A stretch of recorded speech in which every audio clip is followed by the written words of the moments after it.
অনেক মানুষ আছে যারা কানে ঠিকই শোনে, তবুও অন্যেরা যে নাম বা কথা একবারই বুঝে ফেলে, তারা সেটা বারবার শুনেও ধরতে পারে না। কিন্তু শুনো, এটা কোনো দুর্বলতা না। ইসলামে আল্লাহ বলেছেন, আল্লাহ কাউকে তার সামর্থ্যের বাইরে চাপ দেন না। সূরা আল বাকারা আয়াত 286।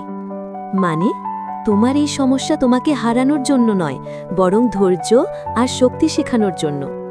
রাসূল সাল্লাল্লাহু আলাইহি ওয়াসাল্লাম বলেছেন, যে ধৈর্য ধরে আল্লাহ তাকে ধৈর্য দান করেন। তাই চিন্তা না করে সমাধানের পথে এসো। প্রাকৃতিকভাবে এই সমস্যাগুলোর কিছু সমাধান রয়েছে, যেমন গভীরভাবে 5 সেকেন্ড শ্বাস নাও আর 5 সেকেন্ড ছাড়ো। এতে মস্তিষ্ক শান্ত হয়, শব্দ বোঝা 30% বাড়ে।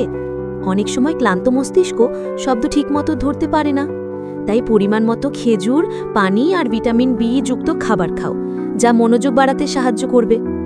আবার অনেক ক্ষেত্রে একবার শুনে না বুঝলে মাথা নিচু করে 1 সেকেন্ড চোখ বন্ধ করো, এতে ব্রেন শব্দটা নতুনভাবে ধরতে পারে। প্রতিদিন 3 মিনিট গল্প শুনে নিজের মনে রিপিট করো। এটা হলো ব্রেনের সবচেয়ে সহজ ন্যাচারাল এক্সারসাইজ। ইসলামিক সমাধানের কথাই যদি আসি, আমরা সবাই জানি কুরআন হলো আমাদের পূর্ণাঙ্গ জীবন বিধান।